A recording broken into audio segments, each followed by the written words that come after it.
देखो इसी क्वेश्चन को हम एक और बड़े आसान तरीके से करते हैं, लेकिन वो इसी में लगेगा, सब में नहीं। देखो ध्यान दो, जैसे मान लो हम एक फंक्शन लें y बराबर e की पावर x, एक फंक्शन लें y बराबर log x बेस c। देखो जैसे यहाँ से x निकालें तो क्या होगा, e की पावर y, x को लिख दें f इनवर्स y बराबर e की पावर y, दोनों तरफ वेरिएबल को चेंज कर दें तो f इनवर्स x बराबर e की पावर x। मतलब इसका जब हमने इन्वर्स फंक्शन निकाला तो वो ये आ गया, मतलब ये दोनों फंक्शन एक दूसरे के इन्वर्स फंक्शन हैं यहाँ पर।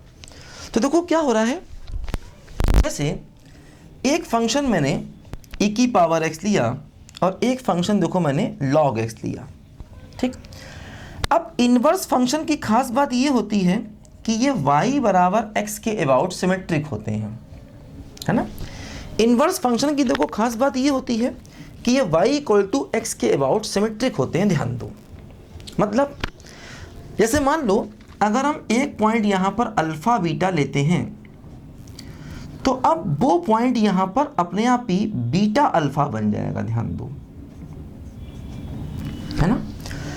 जैसे मान लो अगर हम x को अल्फ़ा लें और y को बीटा तो यहाँ उल्टा हो जाएगा, है ना। अगर हम x को अल्फ़ा लें y को बीटा तो यहाँ पर अल्फ़ा बन जाएगा बीटा और बीटा बन जाएगा अल्फ़ा। जैसे मान लो यहाँ x को अल्फ़ा लें और y को बीटा तो यहाँ उल्टा बन जाएगा। इसमें क्या होगा, x की वैल्यू बीटा हो जाएगी, y की अल्फ़ा, x y इंटरचेंज हो जाते हैं। मतलब जैसे यहाँ पर अगर हम एक पॉइंट अल्फ़ा बीटा लेंगे तो यहाँ पर वही पॉइंट बीटा अल्फ़ा बन जाएगा। मतलब अब ये क्या हुआ, एक्चुअली ये y इक्वल टू एक्स के अबाउट रिफ्लेक्शन हो गया। जैसे मान लो अगर हम y equal to x line में एक पॉइंट यहाँ पर 1 2 ले लें और इसका रिफ्लेक्शन निकालें तो वो पॉइंट यहाँ 2 1 बन जाएगा। 1 2 का रिफ्लेक्शन 2 1 होगा, y इक्वल टू एक्स के अबाउट हमेशा अपने आप होगा। रिफ्लेक्शन मतलब, रिफ्लेक्शन का मतलब ये डिस्टेंस इसके बराबर होगी और ये परपेंडिकुलर, है ना। p का रिफ्लेक्शन इस लाइन के अबाउट 2 1 होगा, मतलब ये डिस्टेंस इसके बराबर और ये लाइन इसके परपेंडिकुलर होगी, ठीक है। तो देखो क्या हो रहा है यहाँ पर, जैसे ध्यान दो, और ये रिफ्लेक्शन जो है वो एक दूसरे के इन्वर्स की वजह से हुआ, क्योंकि inverse function y equal to x line के अबाउट सिमेट्रिक होते हैं, इसलिए ऐसा हुआ। तो अब देखो इसका मतलब ये हुआ, यहाँ पर हम कह सकते हैं, जरा ध्यान दो, कि ये अल्फ़ा बीटा इसको सेटिस्फाई करेगा, अल्फ़ा बीटा सेटिस्फाई करेगा तो बीटा बराबर e की पावर अल्फ़ा, है ना।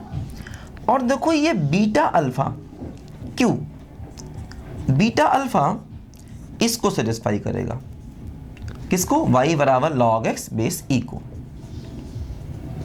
है ना। अल्फ़ा बीटा इसको सेटिस्फाई करेगा, बीटा अल्फ़ा इसको सेटिस्फाई करेगा, मतलब बीटा बराबर क्या हो गया, log अल्फ़ा बेस e। देखो अब हम क्या करें, देखो यहाँ से जैसे ये बीटा की वैल्यू इसमें रख दें तो क्या हुआ, log अल्फ़ा बेस e बराबर e की पावर अल्फ़ा, है ना। log अल्फ़ा बेस e बराबर e की पावर अल्फ़ा। तो देखो क्या हो रहा है यहाँ पर, है ना। अल्फ़ा बीटा इसको सेटिस्फाई करेगा, बीटा बराबर e की पावर अल्फ़ा, और बीटा कॉमा अल्फ़ा इसको सेटिस्फाई करेगा। देखो एक काम और भी कर सकते हैं, ध्यान दो, इसकी ज़रूरत नहीं है, है ना, इससे क्वेश्चन मुश्किल है। दो काम कर सकते हैं, क्या, एक्चुअली ये पॉइंट है अपना अल्फ़ा बीटा और ये है बीटा अल्फ़ा। तो देखो इन दोनों का मिड पॉइंट इस लाइन पर आएगा, तो इन दोनों का मिड पॉइंट निकाल लो तो क्या हो गया, अल्फ़ा प्लस बीटा बाई 2 और comma beta plus alpha by 2। ऐसा देखो यहाँ पर हम कर सकते हैं, ठीक है। ये पॉइंट, इन दोनों का जो मिड पॉइंट है वो इस लाइन पर आएगा, ठीक है। देखो अब जैसे क्या होगा यहाँ पर, ध्यान दो, अच्छा इससे देखो कुछ फ़ायदा नहीं हुआ, इससे भी कुछ फ़ायदा नहीं हुआ। देखो बताता हूँ, लिखो ज़रा ध्यान से इसको पहले।